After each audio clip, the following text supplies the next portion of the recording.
Так, ассалам алейкум. Приветствую всех. Добрый вечер.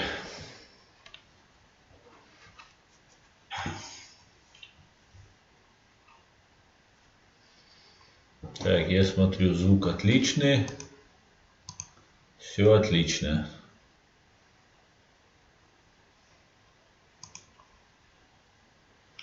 Привет, Макс, привет. Что-то сегодня... Дометиев, привет из Киева. Приветствую, Киев, приветствую, Дометиев. Как скажите, Максим, скажите, как звук? Изображение вроде нормальное.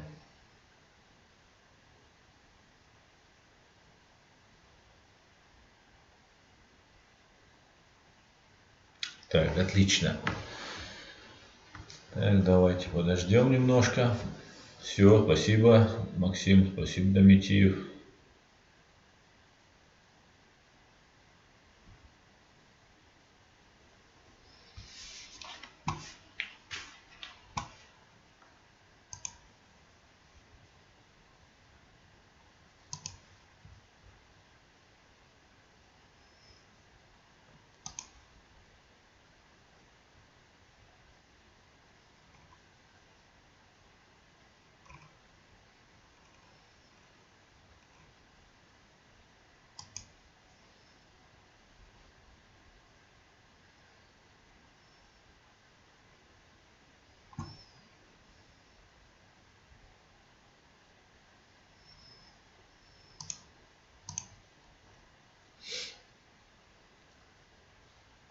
Так,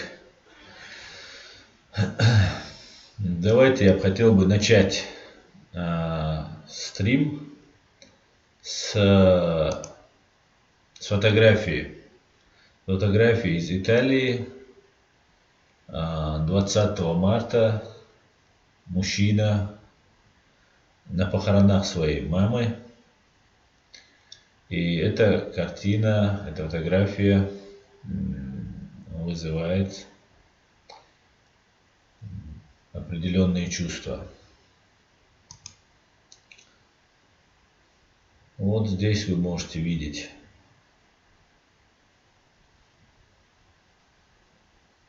мужчина, который стоит в 1,5 метра от гроба своей матери, в маске и в перчатках. Это, чтобы вы понимали, о чем мы будем сегодня говорить. Ну, в принципе, чтобы было ясно, что это такое. На самом деле не хочется ни нагнетать, не хочется нагнетать панику какую-то, создавать какой-то там какие-то панические настроения. Но нужно понимать, что некоторые люди относятся не очень серьезно к тому, что сейчас происходит. Можно даже сказать так, что мир изменился. Да, до коронавируса и после. И давайте это сегодня обсудим. Сейчас пока ответим на ваши вопросы, на ваши комментарии. Пообщаемся. Так, Дометиев, сидя дома на карантине, теперь можно хоть послушать спокойно своих блогеров. Спасибо, Дометиев. Аугусто Пиночет, ассаламу алейкум, ассаламу алейкум, салам. Аугусто Пиночет, Ясир Чеченец, алейкум салам. Дометиев, ну, наверное, это уже перебор. Неужели он боится заразиться от гроба, говорит. Да, совершенно верно. Вирус распространяется, и в Италии сейчас творится невообразимые просто вещи. Испании, в том числе в Испании, в домах престарелых находят мертвых людей престарелого возраста, скажем так. И это все очень серьезно, очень серьезно. Так, Юрий говорит, это геноцид человечества. Совершенно верно. Эрик Космос, Путин пока окончательно не уничтожит Россию, не успокоится. На мой взгляд, да, это конечно, пока еще не подтверждено, кроме какими-нибудь косвенными доказательствами, ну, косвенными признаками даже, это не доказательства. А я считаю, что Россия причастна к этому. Именно понимая, что сейчас Путина будут свергать. И, ну, как бы, ищите, кому это выгодно, как говорится. Но выгодно это Путину. Так, мистер Похоще. Борисполь, вітаю вас. Вітаю, Борисполь, мистер Похоще. Владимир Мостовой, доброго вечера. Доброго, Владимир, здравствуйте. Юрий, Черкасы, витают вас. Приветствуют Черкасы, Юрий, привет. Степа, добрый вечер, привет. Добрый. Аслан Лорс, ваш брат заболел коронавирусом, то есть я. Будьте очень осторожны, я отрицал его. Ох ты, Аслан, а ну-ка расскажи нам тогда, если кто заразился, как ты заразился, как ты понял, что ты заболел. Давайте обсудим это.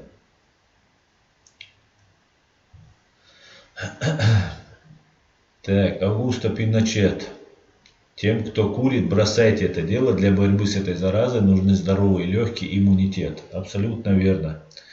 Ибрагим Алханов, ассаламу алейкум. Дал Мяш Мокшли Илдоева в Чечне, возможно, начали понимать всю серьезность. Ва алейкум салам, Ибрагим. Да, я надеюсь, что люди начали понимать. Люди начали понимать. А это руководство оккупационное, которое нам установлено. Дай Бог, чтобы им ума никогда не было. У них ни мозгов, ни ума никогда не было. Так, давайте почитаем еще ваше сообщение. Так, не завис. Так, у меня завис тут на телефоне. А, нет, все отлично. Все отлично. Так, модеры вы здесь. Так, модеры, пока не вижу я что-то модеров. Лекарства придумали, говорят, говорит Олег Гараж. Они в курсе? Да, говорят, есть уже разработки, но для того, чтобы они прошли тестирование, сперва там на мышах, потом на людях, это займет, около года. Поэтому умереть успеют все, в принципе.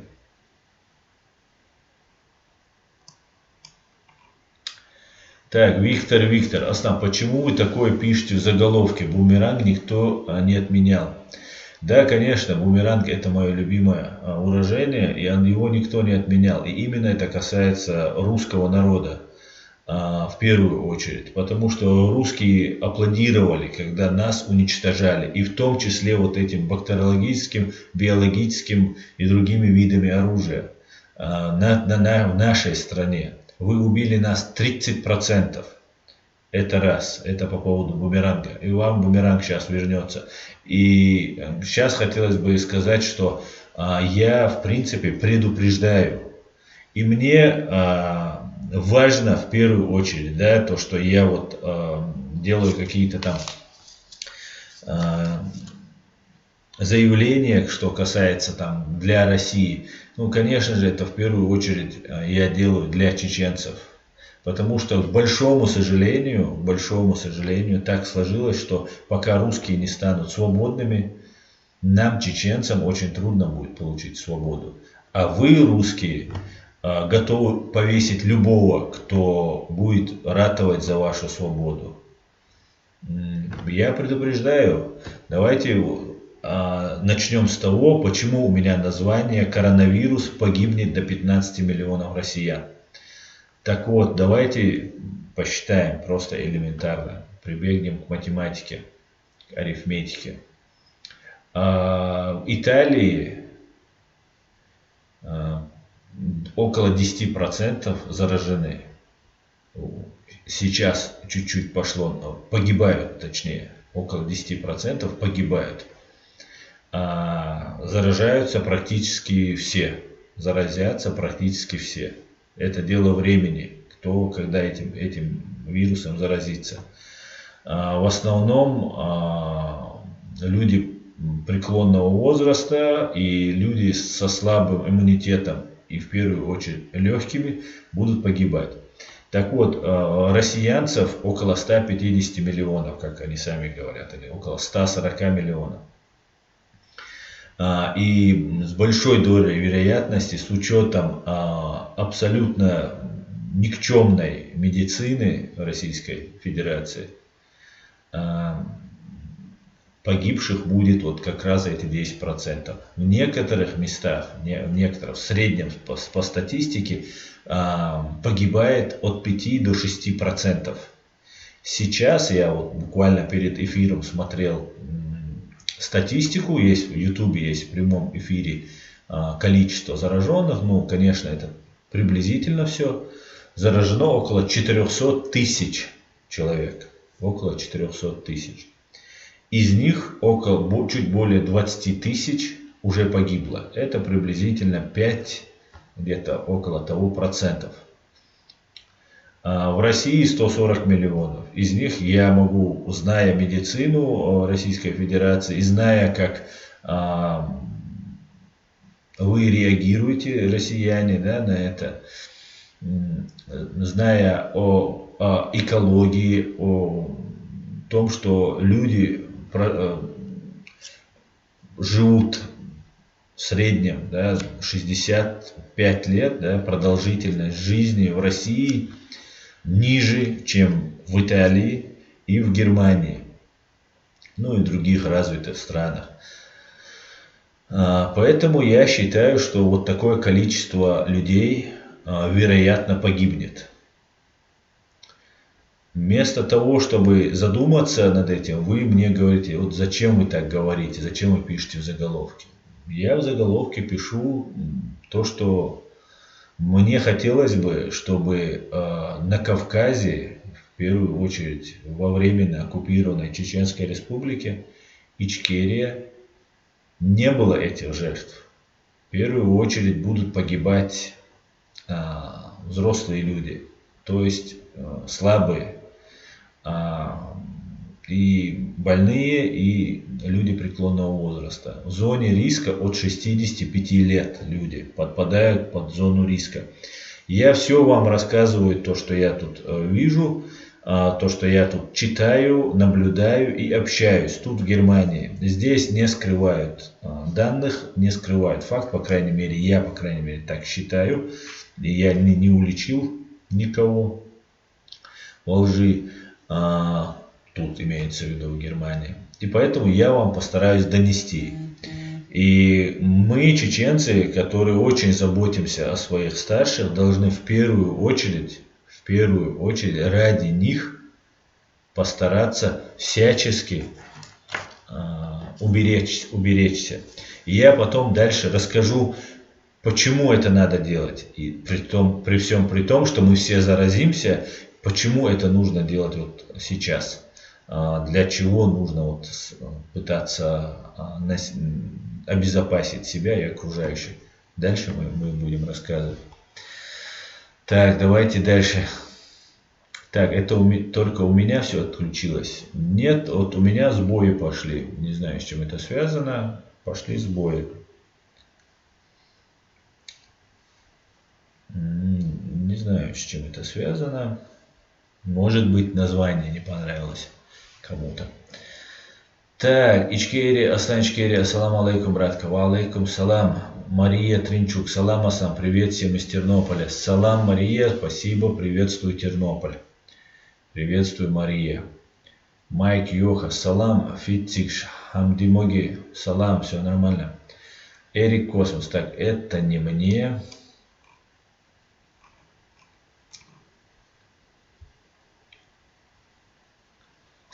Степа, коллега по работе заболел, сходил в больницу и закрыли на 2 недели. Степа, скажите, пожалуйста, в каком городе, в какой стране вы живете? Ну, хотя бы страну, не обязательно город, потому что мой сайт, мой канал, это место, где очень сильно за мной следят за всеми, поэтому, если можно, скажите просто страну. Нил Амсур, ассаламу алейкум, с Крыма. В Крыму тоже есть зараженный короной. Ва алейкум салам. Везде сейчас. Это только начало. Самое главное, я разговаривал тут с людьми, которые очень хорошо занимаются плотно этим вопросом. Они говорят, что практически 100% будет заражено. Практически. Владимир Мостовой. Каждый год от вирусов, которые поражают дыхательные пути, умирает 2 миллиона человек. Да, Владимир, с вами трудно спорить, я не имею статистических данных по этому поводу, но могу сказать, что да, людей очень много гибнет от пневмонии, от разных вирусов, и 2 миллиона человек, наверное, погибают в России, да, вы имеете в виду. Но с учетом того, что это не 2 миллиона, а там в 7-8 раз больше от той цифры, которую вы указываете, там, если погибнет там, 14 или 15 миллионов человек, одновременно за год это будет очень большой такой объем. Во-первых, этих людей надо будет лечить до того, да. Я вам покажу видео, как все это будет происходить. Это очень подробное видео. Можно будет обсудить. И дело-то в том, чтобы сейчас эти люди, которые заражаются, как бы соблюсти очередность для того, чтобы им могли оказать квалифицированную медицинскую помощь. В первую очередь, конечно, поражаются легкие, и для того, чтобы спасти человека, нужна вентиляция легких. То есть вводятся трубки и искусственно проводится вентиляция легких.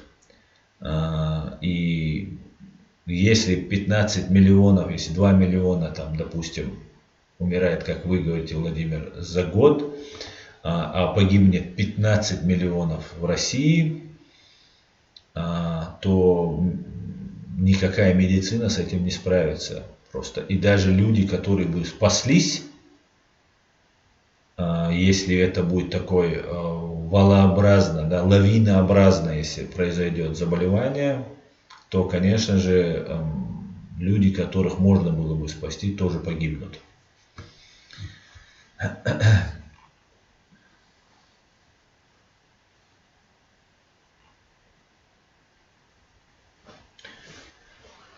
Верст В. Почему такой заголовок? Злой ты, оказывается. Ну вот я только что рассказал, почему я такой заголовок поставил.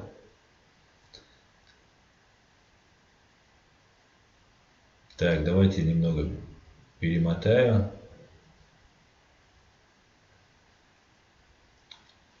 Так, чеченский след. Ассаламу алейкум, алейкум салам. Хамзат Килова, алейкум салам. Аслам, время эфира поменял. Да, я сегодня решил пораньше провести стрим, потому что очень важные дела будут у меня сегодня.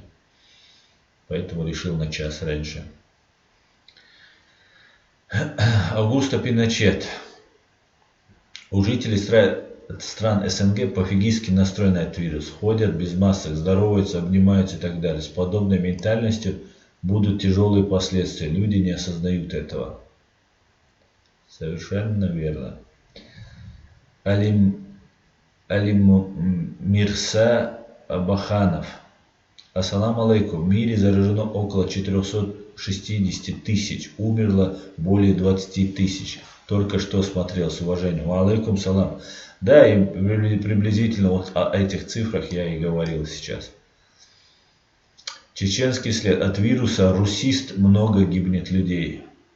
Да.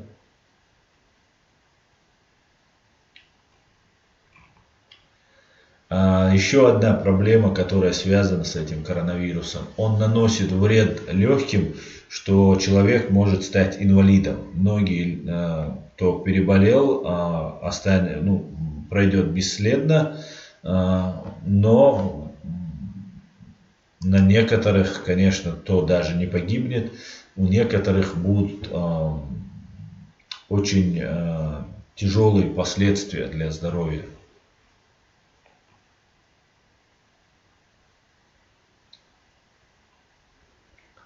Нил Армстронг. Аслан, Россия предлагает всем помощь по борьбе с короной. Как вы думаете, кто поможет России самой? России никто не поможет. России не поможет никто. Ту помощь, которую они сейчас отправили в Италию, как только прилетела группа их специалистов, да, несколько человек из этих специалистов, оказывается, были заражены вирусом и были помещены в карантин. Вся группа, которая прилетела в Италию из России для помощи, была помещена в карантин. Та помощь, которая оказывалась, которая, ну, хлам какой-то, вот итальянцы сами говорят, они поняли, что помощи от русских нет никакой, только одна болтовня, и обратились к странам Евросоюза, к Соединенным Штатам и к НАТО.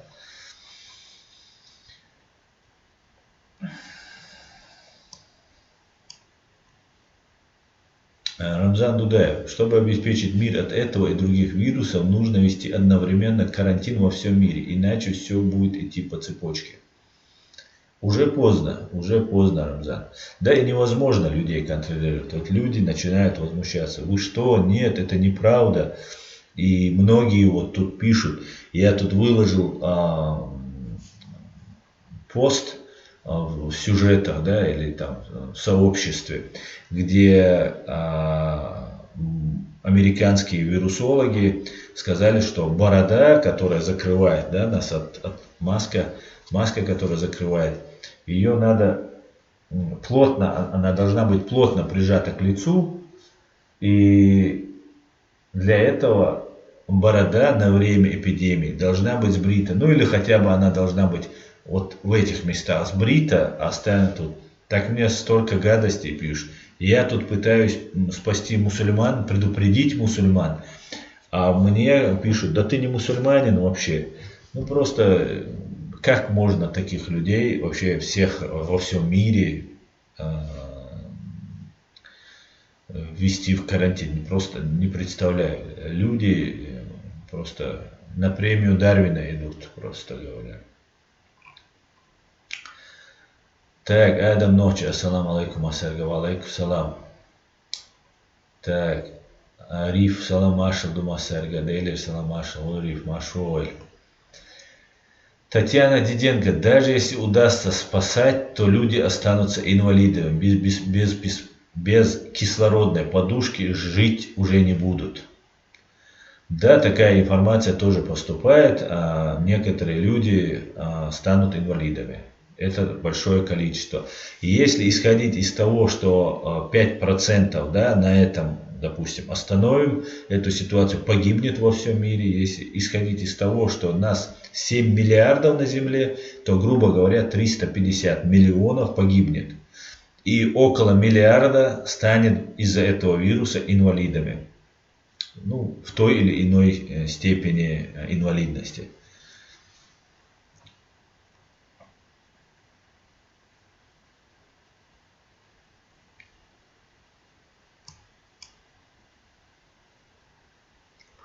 Чеченский след.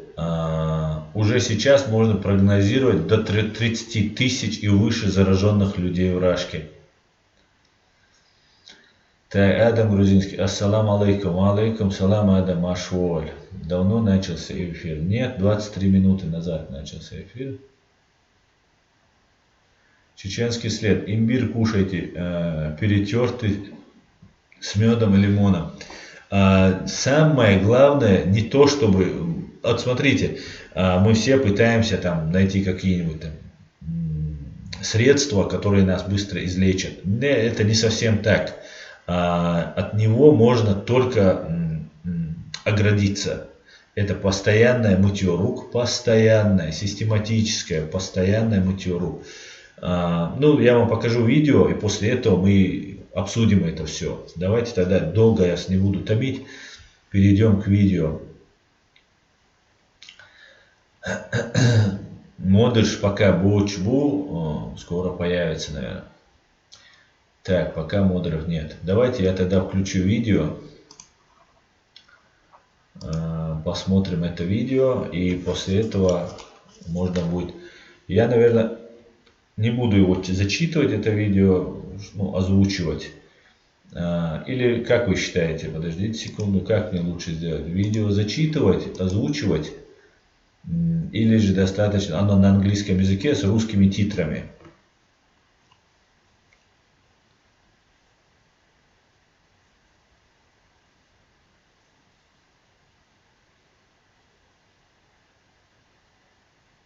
Так, Эрик говорит озвучить. Хорошо, буду озвучивать. Буду зачитывать тогда титры, чтобы было удобно. Давайте тогда, это займет 8 минут.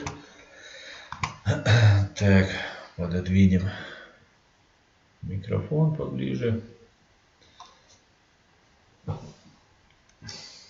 Так.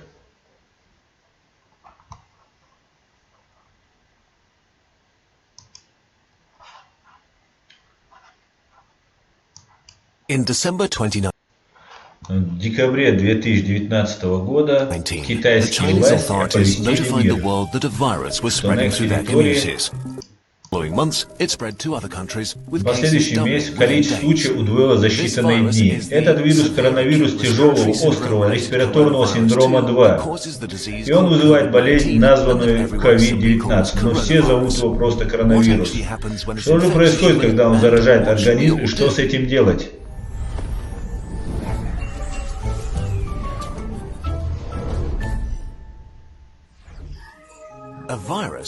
Вирус, по сути, просто оболочка с генетическим материалом и порой парой протеинов, которые многие даже не считают живым организмом. Размножаться он может только проникая в живые клетки.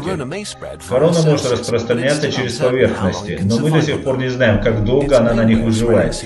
Основным путем передачи является воздушно-капельная, либо через кашель, либо через...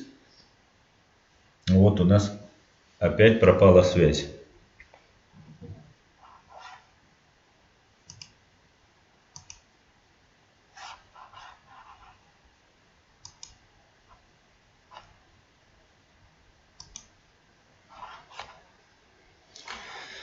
Так, одну минутку. Возникли технические проблемы. In December 2019, the Давайте попробуем еще раз. Я не знаю, с чем это связано, но вот, связь обрывается.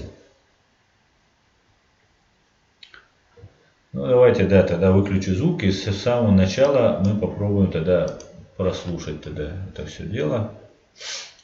Попробуем еще раз.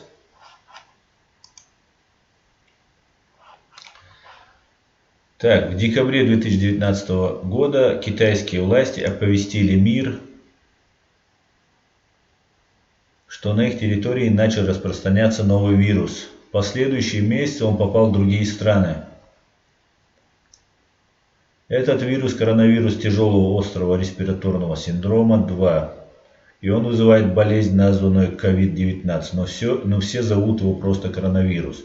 Что же происходит, когда он заражает организм, и что с этим делать?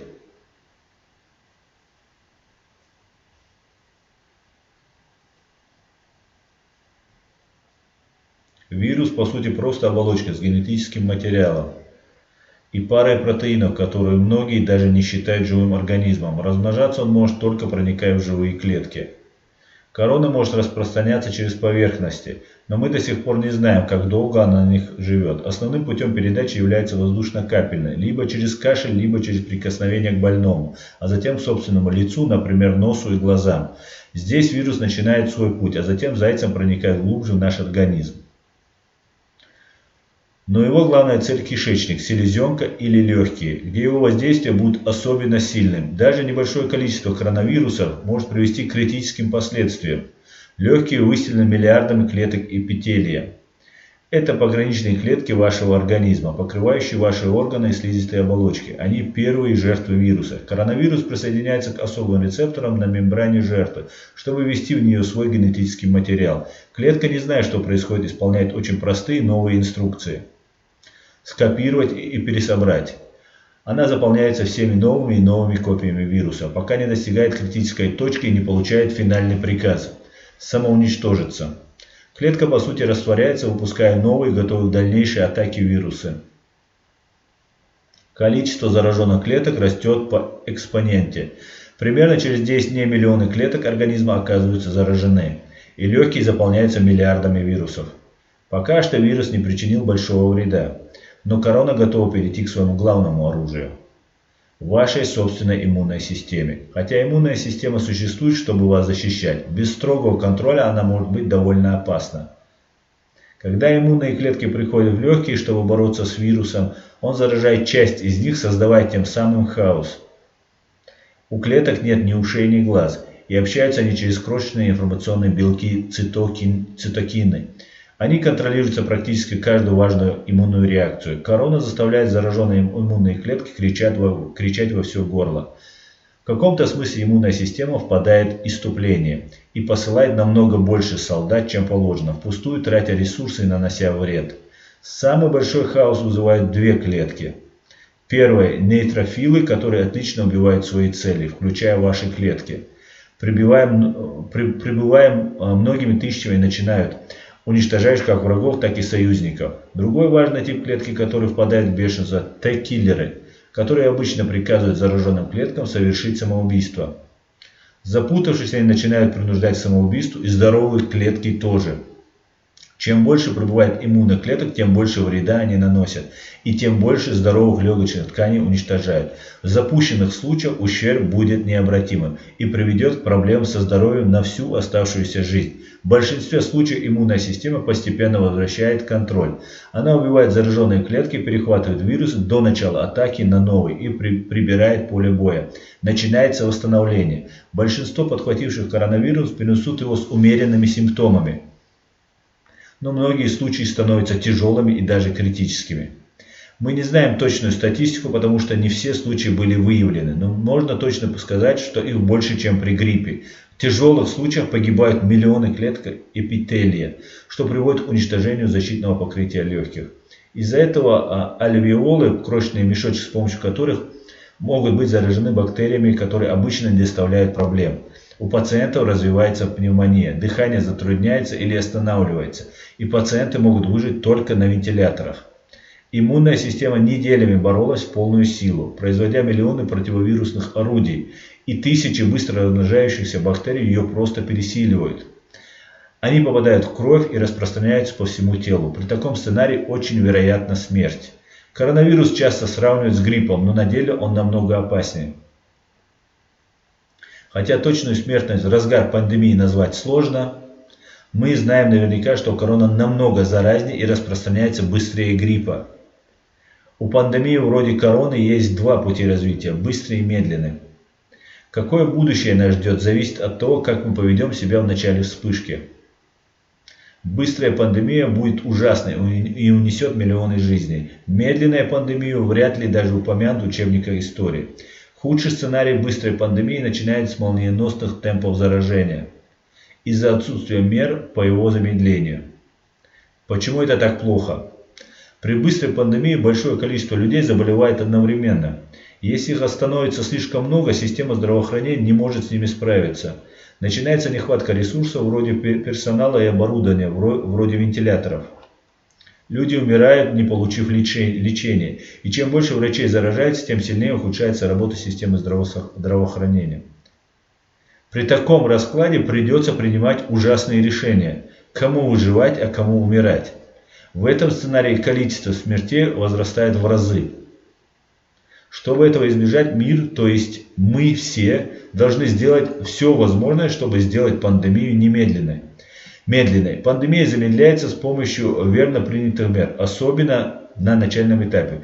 Так все заболевшие смогут, наплыв пациентов не перегрузит больницы до полного отказа, так как вакцины от короны пока нет. Нам нужно подстроить наше поведение так, чтобы создать своего рода социальную вакцину.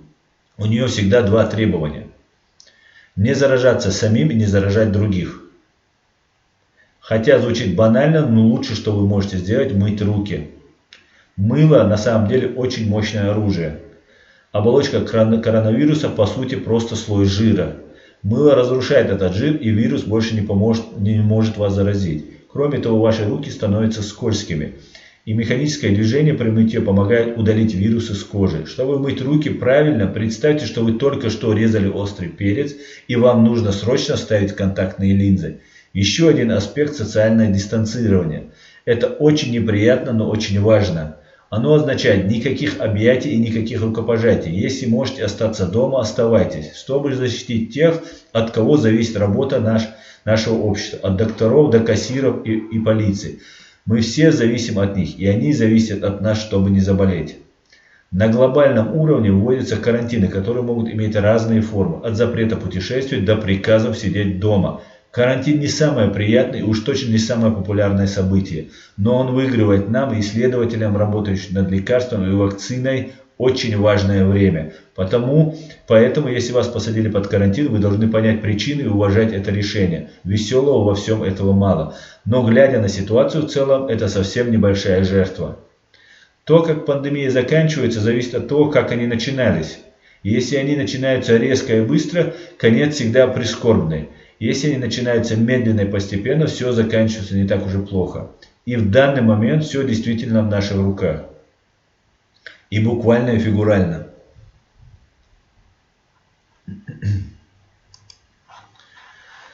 Ну вот, в принципе, короткий ролик, который нам рассказывает, как нужно уберечься, попробовать уберечься от этого вируса. Да, как мы видим, никто нас не успокаивает и нам не рассказывает, что мы... Так, у меня стрим оборвался.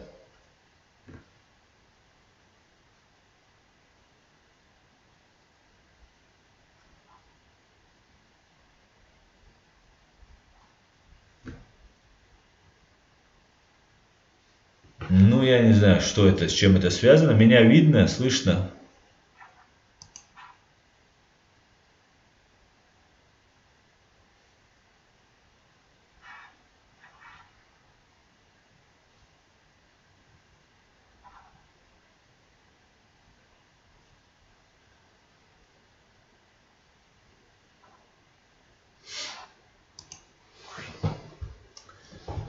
Так. Мы вернулись в эфир. Давайте я верну звук. Мы вернулись в эфир. Давайте я верну звук. Мы вернулись в эфир. Давайте я верну звук. Так, как видно, как слышно. Давайте я верну звук. Так, как видно, как слышно. Давайте я верну звук. Так, как видно, как слышно. Давайте я верну звук. Так, как видно, как слышно. Давайте я верну звук. Так, как видно, как слышно. Двойной хэс. Так, мы выключим тогда этот звук. Так, ассаламу алейкум, хауми телефон чаусарвай. Так, МСЦЛС вернулся. Машуэль, алейкум салам. Ну как, эхо прошло? Все нормально? Так, я не знаю, с чем это связано, но вот возникают такие вот проблемы. Видимо, возникает ситуация, чтобы я, как говорится, не раскачивал лодку. Повлиять на мой стрим могла русская редакция. Нет, это не нарушение авторских прав. Это не нарушение авторских прав, но, по всей видимости, важно то, что я вот сообщаю людям. Не знаю, с чем это связано. Посмотрим. Ну, поехали дальше.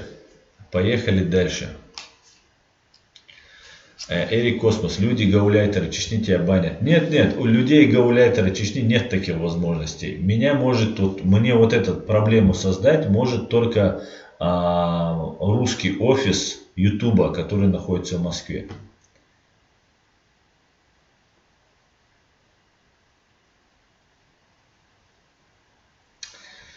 Так, давайте дальше.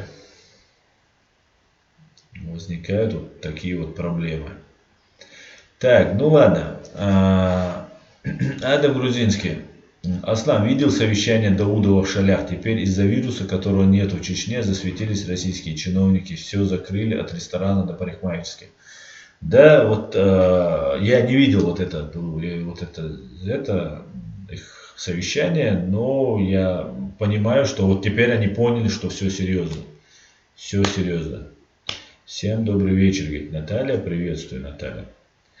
Так, давайте дальше. Ну, главное, вы успели увидеть ролик, который нам пытались помешать показать. Я его вам показал, и я надеюсь, что в этом эфире потом в записи все это останется. И можно будет еще раз посмотреть. Так, USocialS сообщает. Добро пожаловать в чат. Не забывайте о конфиденциальности своих данных, соблюдайте принципы нашего сообщества. Ставьте лайки, подписывайтесь на реалити. Доведите правду до людей. Аминь Закиряев. Асланбей, русские думают, что у них прогрессивная страна. На деле мы прекрасно знаем, что это за страна. Как никакую другую страну мы ее знаем. Станис Насвайка. Трудно поверить, что этот вирус случайно появился. Комбинация аферистов. Да, я тоже с трудом верю, что он случайно появился, этот коронавирус. Но посмотрим. Аман Казак. Ассаламу алейкум. Салам. Сергей Клименко. Вас блокируют. Да, Сергей, меня блокируют. Вот, не нравится русским, правда. Не любят русские. New Horizons. Ты правильно говоришь, русский офис, русская власть, русское оружие, русские танки, хоть и у сирийцев, русский космос и так далее. Да. Байсангур Чеченский. Ассаламу алейкум, Саведжери и все, кто смотрит стрим, всех вам благ. На все воля Аллаха. Алейкум салам, Байсангур. Да, на все воля Всевышнего Господа, нашего Господа.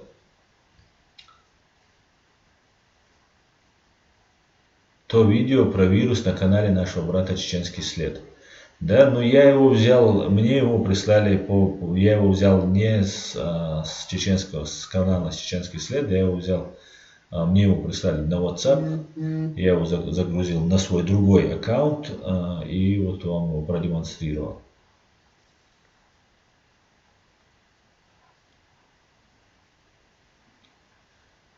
Так. Владимир Мостовой. Я уверен, что паника вокруг коронавируса напрасна. Это некого рода учение по закрытию всех стран, чтобы брать всех под контроль. Ну, я с вами не согласен, Владимир. Конечно, можно оставаться Фомой неверующим, но можно посмотреть, что происходит. Я не думаю, что есть такой заговор, начиная абсолютно враждебных даже друг другу стран, Ирана, Китая, Соединенных Штатов, и что вот они как-то решились объединиться и вот нанести такой удар, чтобы закрыть границы. Я так не думаю. Вернее, я вообще так не думаю.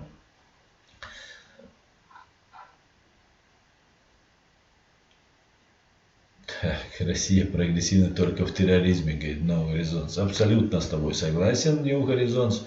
Чеченский след. Путлер не вводит карантин. Путлер объявил неделю оплачиваемого отпуска, чтобы собирались и отмечали халяву недельно. Ну, чтобы раз умирать, то хотя бы веселыми.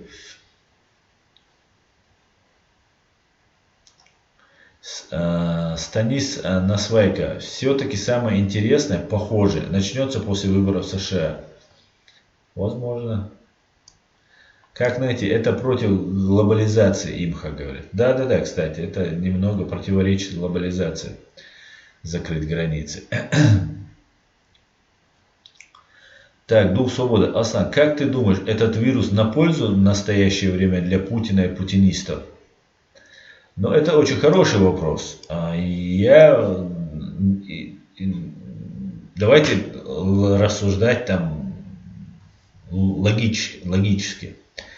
Например, мы все знаем, что Путин довел страну, что весь мир против нее. Мы знаем, что Кадыров Рамзан по приказу Путина хотел поставить раком Америку. Мы знаем, что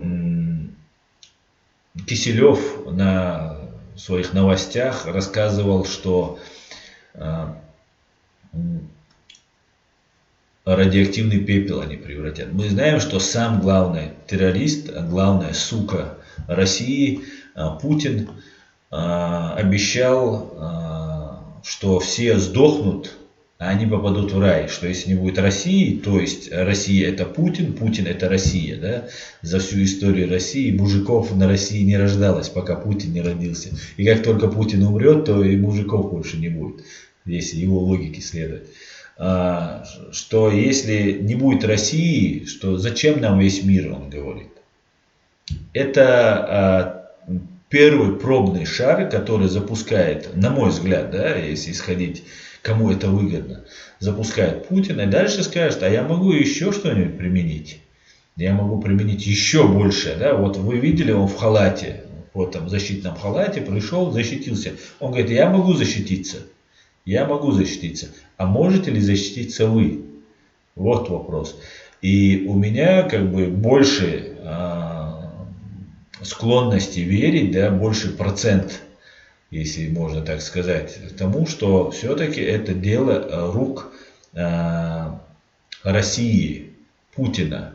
Да, погибнут. Кстати, еще один немаловажный момент. Этот вирус убивает, ну, скажем так, пенсионеров от 65 лет, как раз на пенсию в России выходит 65 лет, и он убивает пенсионеров. Так, не получается ли, что вот эти деньги, которые Путину, которые полагаются этим пенсионерам, достанутся просто в бюджет России, а это бюджет, это казна царя, а царь это Путин. Поэтому я считаю, что вполне вероятно, что это дело рук вот этого террориста.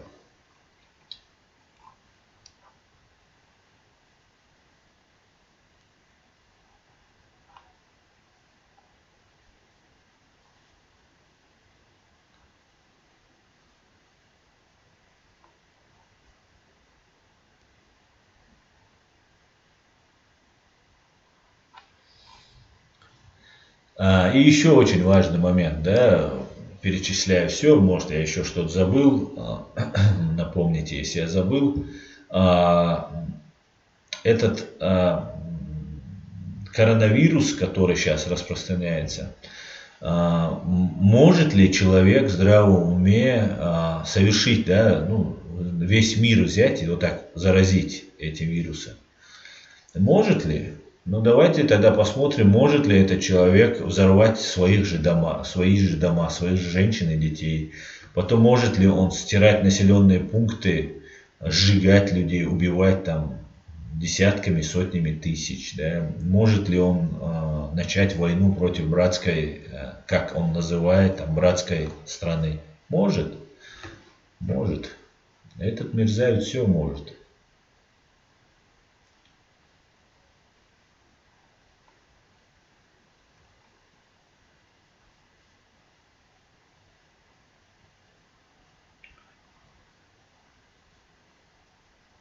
Пенсионная реформа в точку, Астана чеченский след. Да, очень удобно будет. Будут. Но это как он полагает. Но неизвестно, как все повернется. Эта гнида может сама заразиться. Если, и, ну, конечно, может, какие-то у них есть антивирусы уже подготовлены у них, наверное, для себя. Ну, посмотрим. Если, ну, смотрите как, вот давайте так, 2 недели для карантина дается для чего? Давайте поэтапно, да, сейчас не будем обсуждать, Путин это или нет. Мы точно не знаем, Путин это или нет. Ну, смотрите, дается 2 недели. 2 недели для чего дается карантин? Вы находитесь у себя дома, и если это инкубационный период, вот вы слышали, за эти 2 недели будет ясно, заразились вы или нет. И как если вы заразились, вы вызываете скорую, и если там есть свободная койка, вас отвезут в больницу. Это раз. Второе, например, то, что происходит. Если исходить из того, что... так, сейчас я тут зачитался.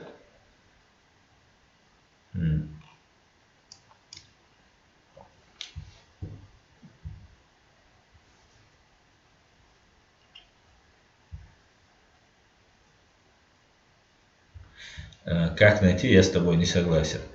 Смотрите, вот этот коронавирус, у него инкубационный период 2 недели. Вот вы находитесь дома и появляются очаги.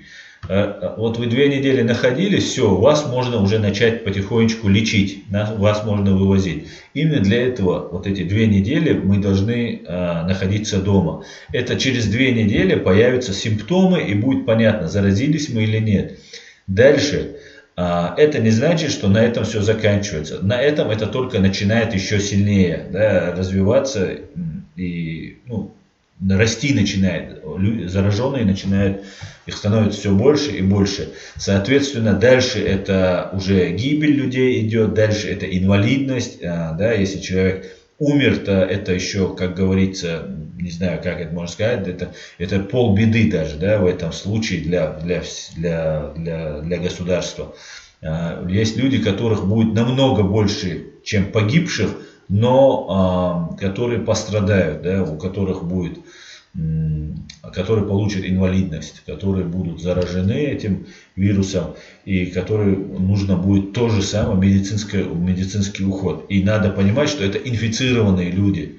Соответственно, они должны находиться вот в определенном состоянии, инфицированном состоянии.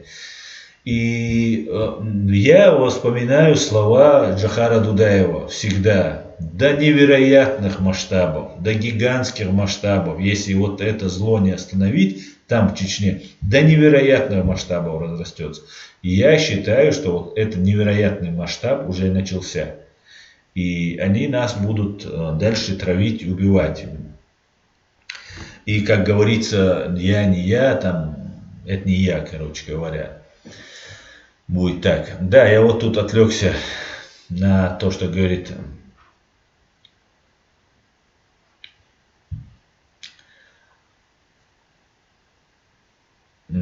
как найти, говорит, не буду я зачитывать тогда. Так, пойдемте дальше. Я давно уже это думаю, говорит Михаил Барсук. Так, Адам Грузинский. Чинго, ты предупредил Аслана то, что ссылки закидывает, то ошибки ты делает. Скажи, что забанишь его. Мегаду.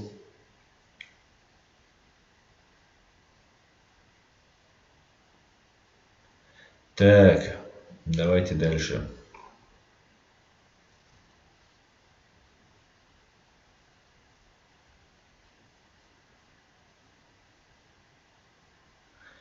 Станис Насвайка. В Европе очень много войск НАТО. Скорее всего, готовятся к предстоящему бардаку в России. Возьмут все важные объекты под охрану. Руководство Российской Федерации бежит.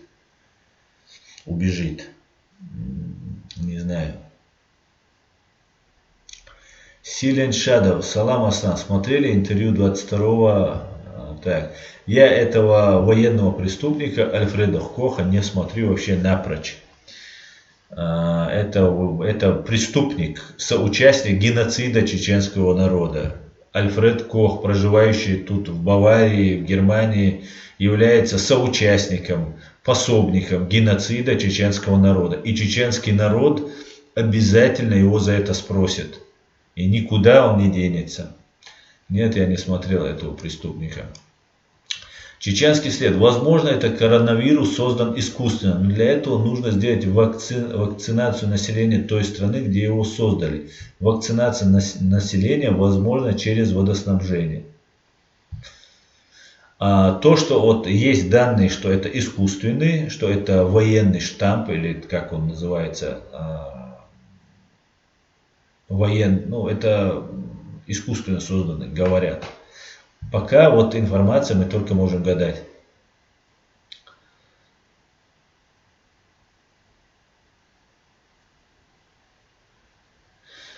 Так, пойдемте дальше. Социалист. Асан, я вступил в группу в чрезвычайных ситуациях. Будем выезжать и помогать. Так что в этом штате все спокойно.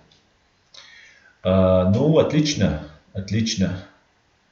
Молодец. Ты, в принципе, такой парень, я знаю. Давай спасай американцев побольше и жди в гости. Если доживу, то приеду.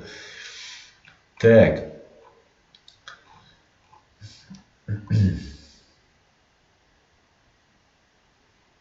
Так, УМСОЦЛС. Добро пожаловать в чат. Не забывайте о конфиденциальности своих данных, соблюдайте принципы нашего сообщества, ставьте лайки и подписывайтесь на реалити. Доведите правду до людей.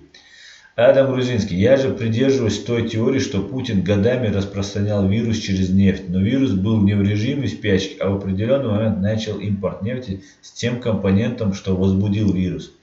Адам, для этого не нужно продавать вирус. Понимаешь? Для этого не нужно, нефть не нужно продавать. Достаточно этого Башаров и Петров, помните, который новичком в Лондон ездил, или который Литвиненко отравили, Луговой и Кофтун. Достаточно дать людям этот вирус и поехать, например, в Ухань, да, чтобы подумали на Китай. Началось все с Китая, допустим, да. Плюс Китай ослабить. Это тоже очень хорошо, если это сделать, как бы начать в Китае. Плюс в Ухане, как говорят, не знаю, насколько правда это или нет, есть какая-то лаборатория по вирусу. Ну и все, 100%. Это виноват Китай. Ну так будут думать. Я вот помню момент, когда начало русско-украинской войны. Я помню случай, когда вот начали говорить, там заряжены каким-то вирусом, какая-то там ситуация была.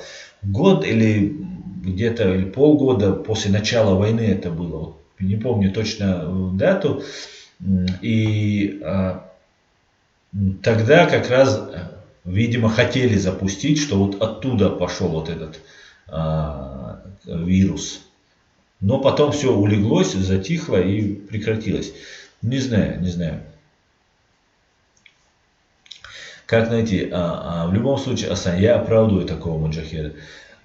Если человек убивает мирного человека, ему нет оправдания. Даже если всю его семью убили. Нет. Нет, еще раз нет. Не может он. Не может. Так.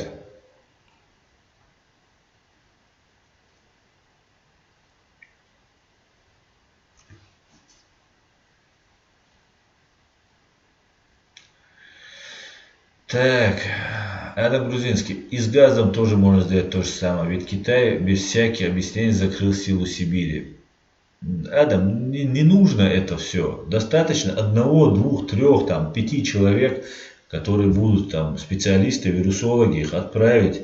Они разбросают это, в ту же воду понабросают или еще куда-нибудь. И все. Необходимости в нефти нет.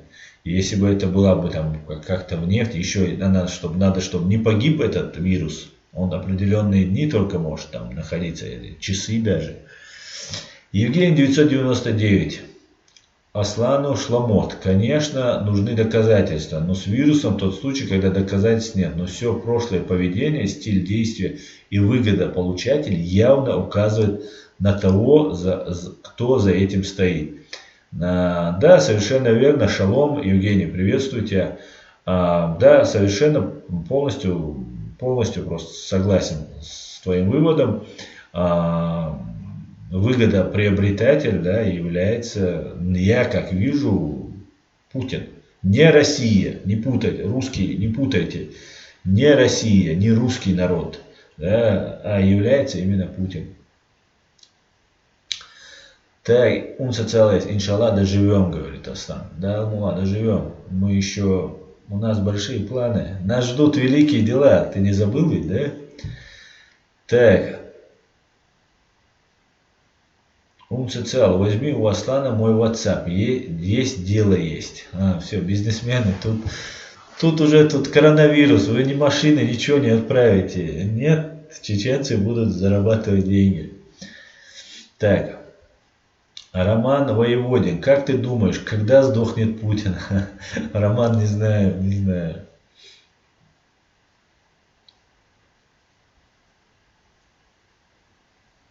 Михаил Барсук, Россия тоже нуждается в добровольцев, таких как мы, по прибытию посадят.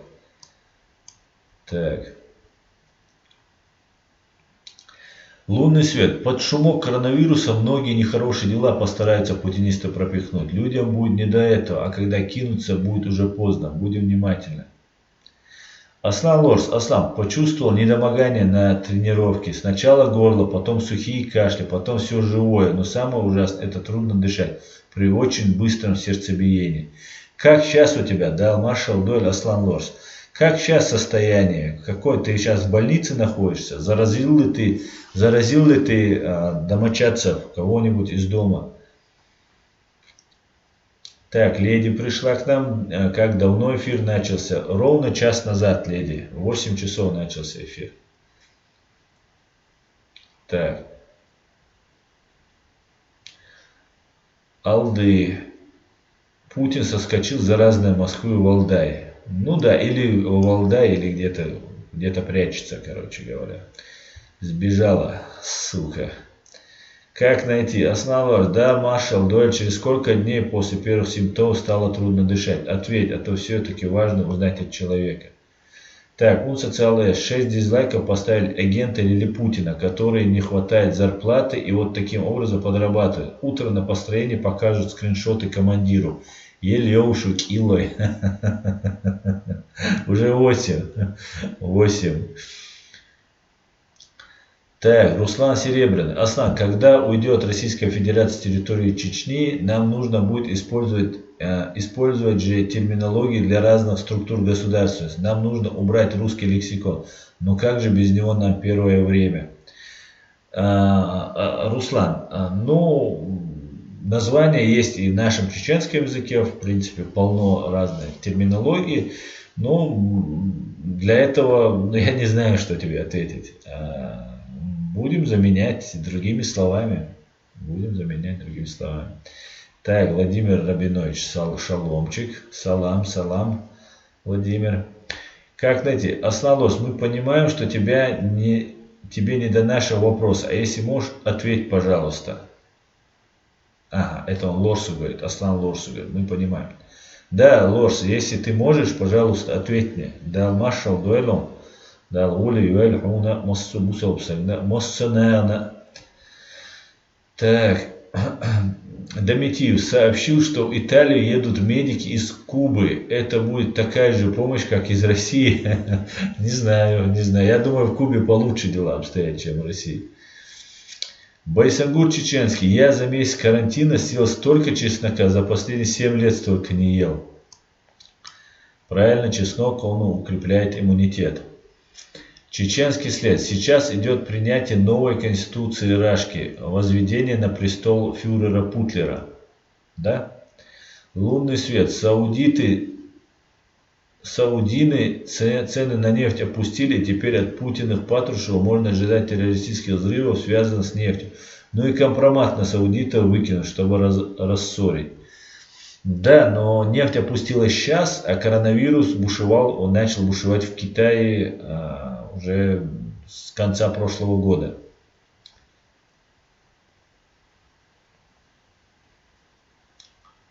Чеченский след. Коронавирус и Конституция могут быть связаны. Да, конечно. Я именно так и думаю. Так, я вам еще раз покажу фотографию. Да, по поводу тем, кто не верит.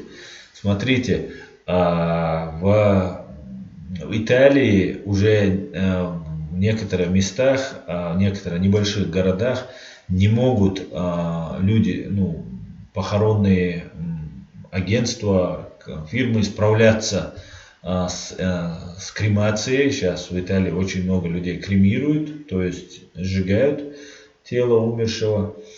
И вот на протяжении вот этого времени я наблюдаю, как в Италии не могут всех похоронить и кремировать, и везут на военных грузовиках в соседние города. И я хочу вам показать фотографию, и даже когда везут умершего на кладбище, родственники на приличном расстоянии идут сзади. И вот я вам сейчас покажу, в начале своего видео я показал.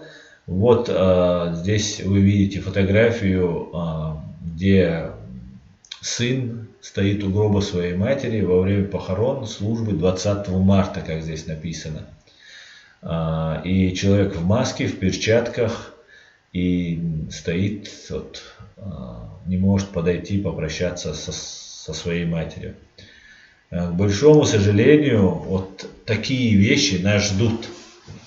И сейчас я бы хотел обратиться к чеченцам.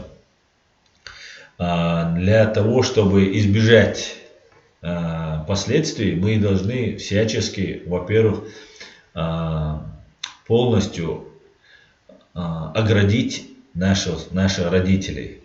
Наших родителей и те, у кого иммунная система, в первую очередь легкие, слабые. Мы должны всячески пытаться не допустить к ним эту заразу. Первое, как передается зараза, это деньги. Вы должны понимать, что деньги это самый такой товар, который больше всего переходит из рук в руки. Здесь в Европе уже давно начинают пользоваться карточками. Да, уже наличные деньги не принимаются. Потом постоянно нужно мыть руки. Выходить, заходить нужно закрытым лицом. Да, лицо должно быть. Вот маска. Всегда должна быть на лице маска. Всегда, куда вы не выходили, должна быть маска. Вы должны максимально попробовать защитить себя от вируса. Потому что вы молодые, крепкие, здоровые, возможно, выживете. Но могут не выжить наши слабые. И мы должны в 10 раз сильнее беспокоиться, даже больше, чем о себе, о этих людях. Далее, когда вы покупаете продукты в магазине, тот, кто принес эти продукты в магазин, мог быть заражен.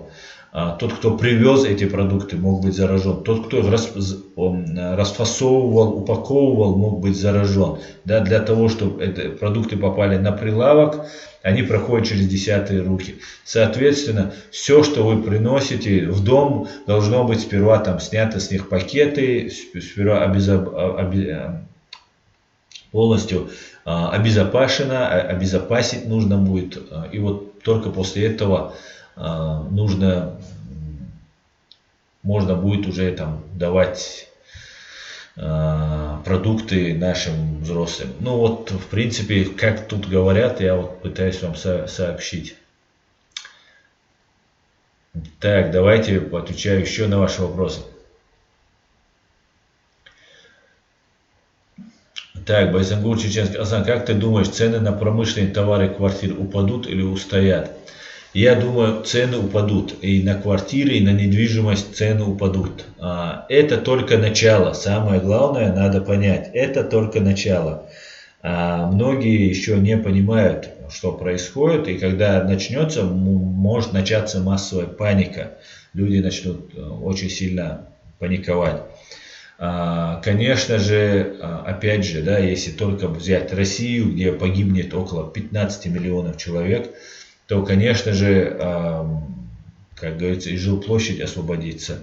Соответственно, ну, это растянется на несколько месяцев, 2-3 месяца, 6 месяцев, до года может это продолжаться, пока не изобретут, не выпустят вакцину, пока там и так далее, пока не умрут старые, взрослые, ну и вот такого плана будет ситуация. Я думаю, цены, конечно, будут падать. Ну, по крайней мере, на недвижимость, я думаю, упадут.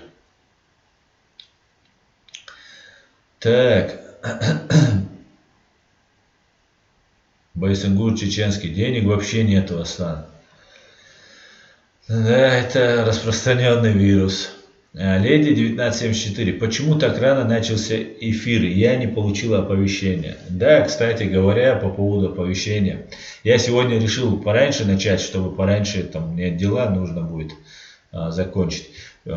Хотел позавчера. Сегодня я должен был на чеченском языке проводить эфир, но я решил на русском языке, чтобы побольше людей услышало, узнало о том, что, может быть, завтра я проведу эфир на чеченском языке. Ну, пока не знаю, как получится. По поводу оповещений, леди. Да, это так. Смотрите, у меня есть здесь такая колонка, такая вот вещь. Сейчас я вам покажу одно видео.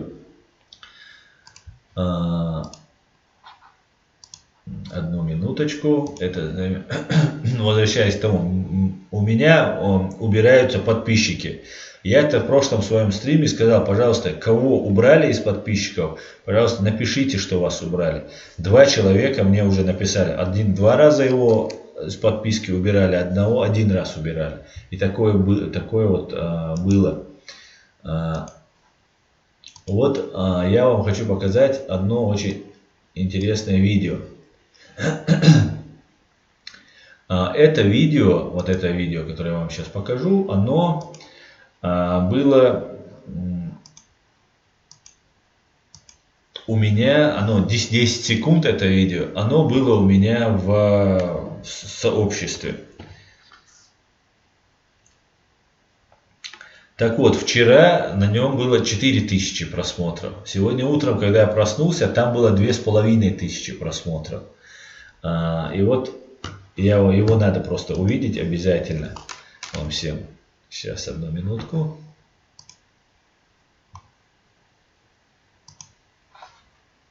Раз его убирают, значит надо его показать. Дорогие друзья, все.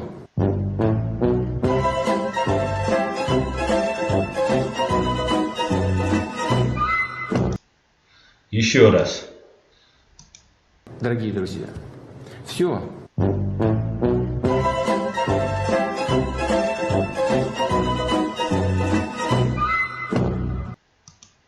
Дорогие друзья, все. Мне нравится это видео. Это как ловят кабанов. Вот так вот. Все, дорогие друзья, все, приехали.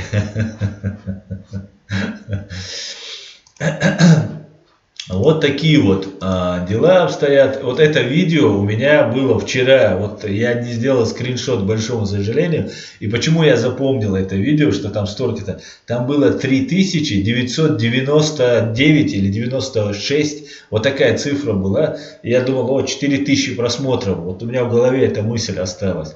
Утром я проснулся. Вы можете у меня на видео посмотреть. Уже сейчас там на моем этом канале их уже, уже намного меньше вот это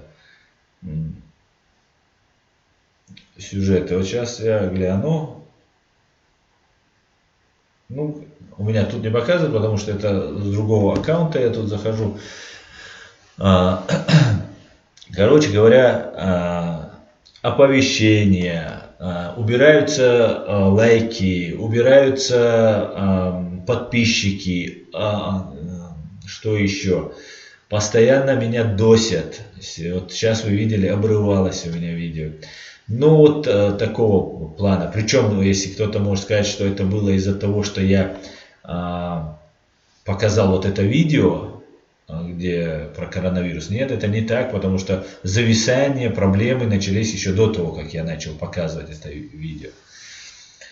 Вот такие вот дела, и поэтому против нас ведется работа. Это говорит о том, что, смотрите, блогеры делятся на 2 типа. Есть свободные блогеры и есть цеховики. Вот у этих цеховиков, в интернете уже не свободно.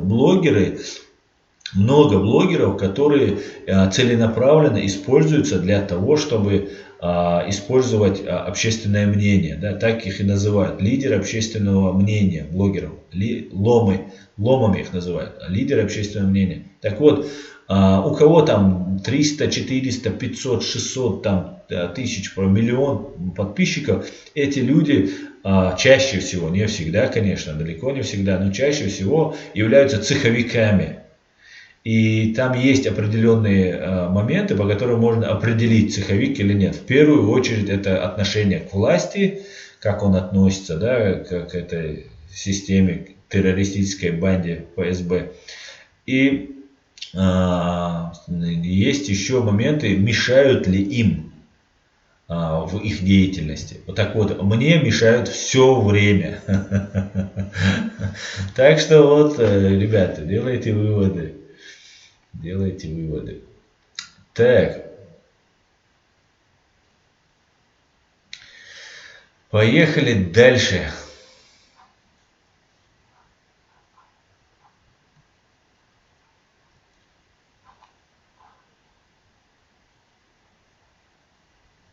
Так, Алекс А. Меня тоже убрали как подписчика. Вот, смотрите, живой человек. Алекс А. Я знаю этого человека. Этот человек давно является моим подписчиком. И вот он пишет. Меня тоже убрали как подписчика. Вот. Это чтобы... Я-то это все наблюдаю каждый день. Да? У меня то бывают всплески. Да? Сейчас у меня убрали монетизацию. Возникла кое-какая ситуация. И мои видео не продвигаются. Но опять же, 4-5 тысяч, вот вчера было почти 4 тысячи, стало 2500. Грубо говоря, в 2 раза, там 40% они срезали. И это нужно делать так, потому что я постоянно пишу жалобы. И чтобы я не жаловался, и чтобы это было незаметно, и чтобы я не мог изложить в документе. Когда я пишу документ, мне нужно указать и нужно привести примеры. К большому сожалению, вчера я не сделал скриншот вот этих 3996 или 9 просмотров. И утром я обнаружил 2500 просмотров. Поэтому, к сожалению, по этому поводу я не могу подать жалобу, хотя я напишу, конечно, но я доказать не смогу. Был бы скриншот, так-то я все скриню там и так далее. Но не все получается. Вот вчера вот я упустил такой момент. И вот постоянно подписчики слетают, просмотры слетают, лайки слетают и так далее. Причем, когда меня нужно атаковать и ставить дизлайки, да, по известным событиям, там, одних мерзавцев, то у меня прям атака идет, прямо видно просто, все слетаются и начинают там дизлайки ставить, там, писать комментарии и так далее. И там, с таким с такой рьяностью, да, что не оставляет другого просто мнения, другого просто взгляда на то, что это делается целенаправленно. Но она знает очень много об этом канале, очень много людей знает. Причем многие мне говорили, что скачивают мои ролики и потом уже отдельно в той же Чечне смотрят эти ролики. Скачивают из YouTube все видео и потом уже там отдельно они смотрят. И самое главное, мы доносим правду. Да, они всячески нам пытаются мешать нам, у них это в какой-то степени удается, но это бесполезно, да, пока они не закроют полностью YouTube, мы будем вещать, даже если они этот канал полностью уничтожат, да, монетизацию, да, я уже сказал, мне отменили из-за того, что мне пишут жалобы они, и так далее, вы все видите. И самое главное, что если они против меня работают, против нашего канала работают, значит мы все делаем правильно. Значит бьем прямо в корень. А это наша задача. Бить в корень фашистов и террористов. И никакие коронавирусы, никакие атомные бомбы, никакая смерть, ничего нас не остановит. Ничего. До полной деоккупации нашей страны и привлечения к ответственности всех военных преступников. Никогда чеченцы с этим не смирятся. Давно.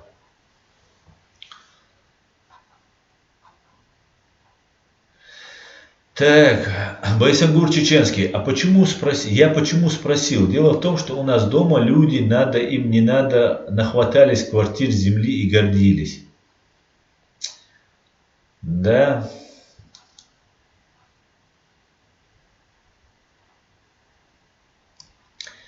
Так, Макс Гартнер, салам Маша, Вдувежешк, Аслане, приветствую друзей украинцев, Дейлер, салам Маша, Оль, Макс Гартнер, Маша, Оль. Тимурич Керри, есть его не надо создавать. Как найти, ты тот самый или какой-то левый чел? Так, Деля Машер. Так, Сергей Клименко у нас появился. Так, лунный свет. Русские сейчас итальянцам помогают, чтобы показать, какие они человеколюбивые, хорошие. И санкции нужно с них снимать. Санкции снимут, когда Путин испустит дух.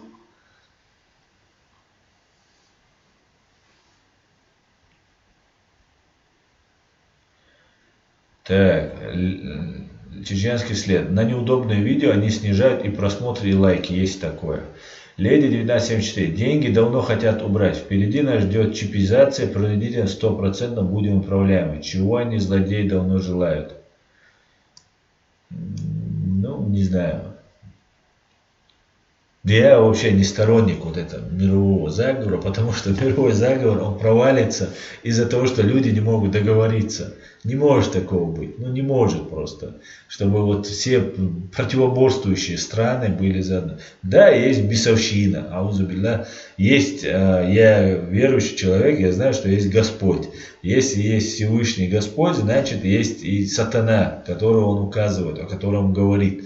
Наш пророк об этом, все пророки об этом говорят. Я считаю, что есть вот это, но не думаю, что вот это связано вот с мировым вот этим правительством каким-то. Хотя в какой-то степени мировое правительство, оно имеется, например, и европейское правительство, да, в том же Брюсселе сидит, оно тоже имеется. Но весь мир это невозможно. Так, Владимир Рабинович, Аслан, есть такой блогер Клирик, он из Италии, и к несчастью у него диагностировали корону. Это очень плохо.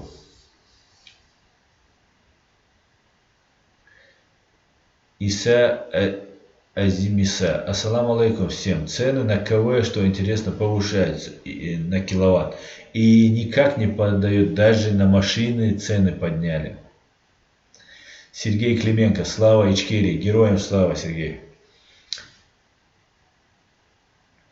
Так, антирашизмус. Помощь России для Италии на военных КАМАЗах с военным экипажем уже обсуждали? Да, обсудили.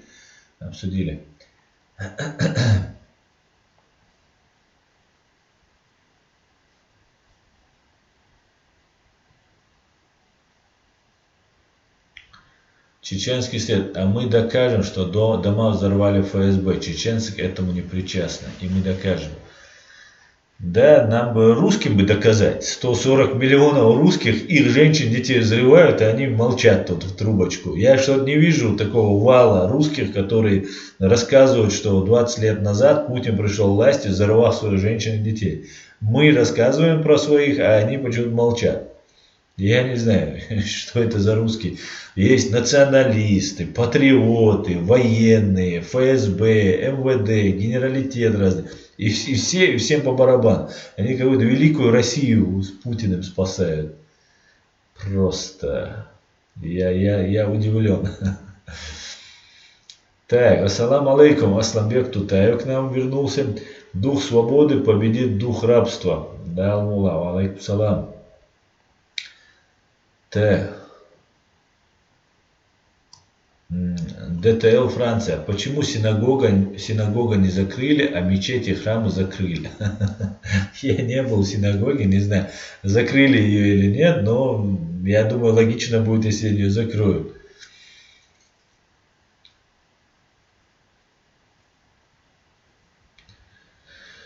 Так, давайте я чуть-чуть перемотаю. Евгений 999. Очень правильно о пожилых сказано. Народы с сильными семейными традициями под особой угрозой. Итальянцы тому пример. Плюс, конечно, средиземноморская беспечность. Не знаю по поводу средиземноморской беспечности, но да, мы должны заботиться о наших родителях, о наших старших. И это очень важно.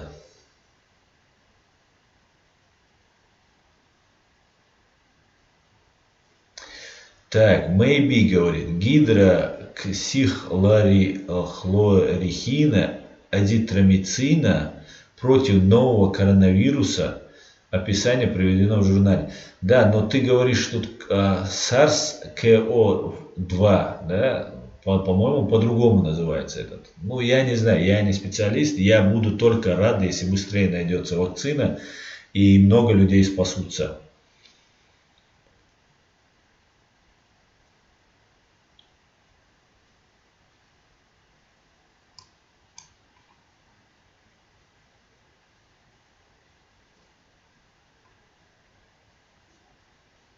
Так, синагоги тоже закрыли, говорит Евгений.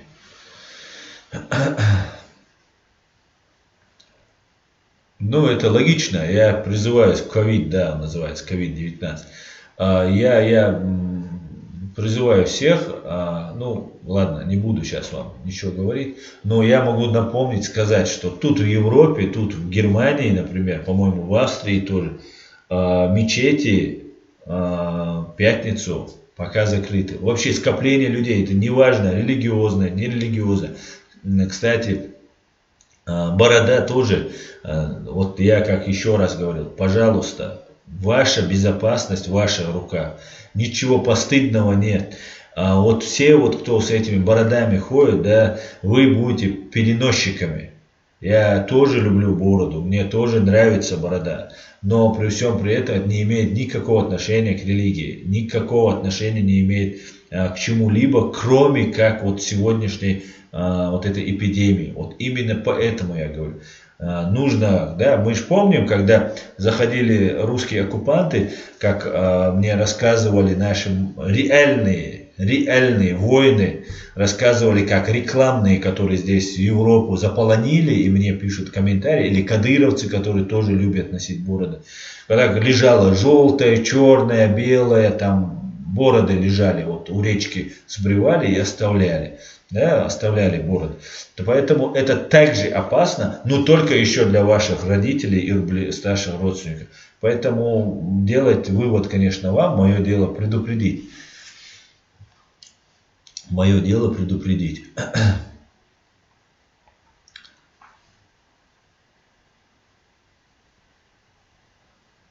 Так, Джохар Дудаев. Русские не помогают итальянцам, а поехали 100% что-то своровать. 100% ты прав. 100% посмотреть, как те борются. Сейчас им тоже бороться придется. Так. Поехали дальше. Джохар Дудаев. Ставьте лайки, подписывайтесь на канал Реалити. Социалес. Добро пожаловать в чат. Не забывайте о конфиденциальности своих данных, соблюдайте принципы нашего сообщества, ставьте лайки и подписывайтесь на Реалити.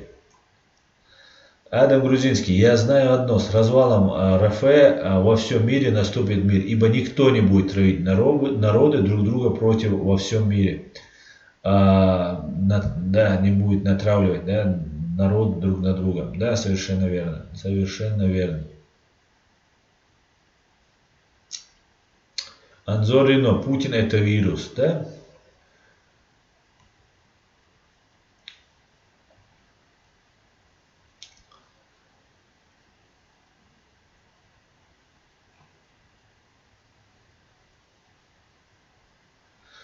Так.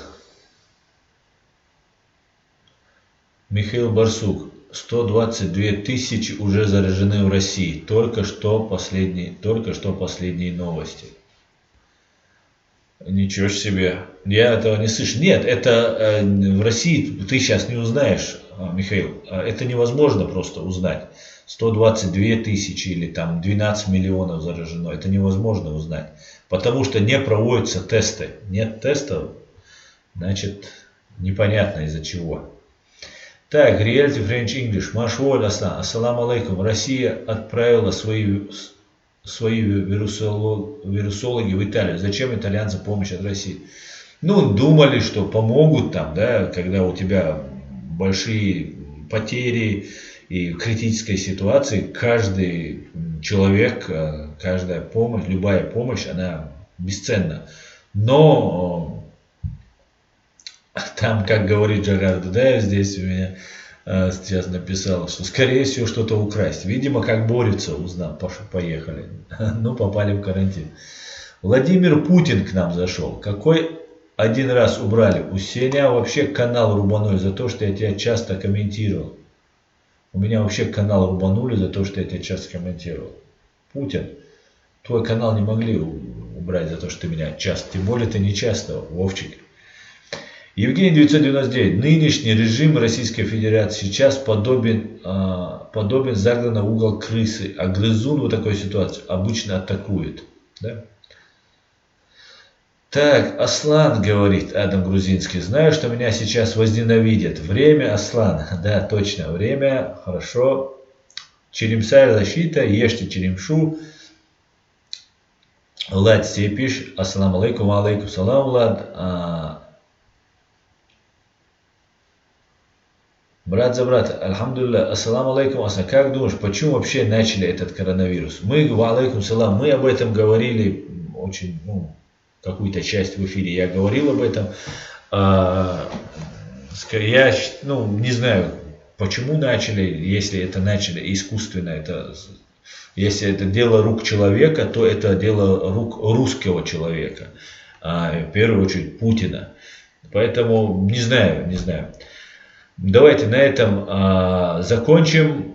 На Чечня не Россия к нам зашел, аннулировать ее эфир. Аннулировать ее эфир. Не понял.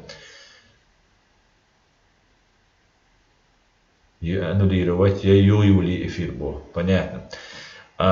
Все, давайте на этом закончим. Наша безопасность, наше здоровье, как говорилось в этом ролике, в наших руках. Моем руки, бережем наших родственников. Как можно больше постараемся сохранить иммунитет. Дел алш дуэшо, дел гушун алэр дуэлуай, дел ниц дуэлуай унах чакдоут. Всем спасибо, дай Бог нам здоровья, дай Бог нам сил справиться с этим. Всем всего хорошего. Ассаламу алейкум. Спокойной ночи.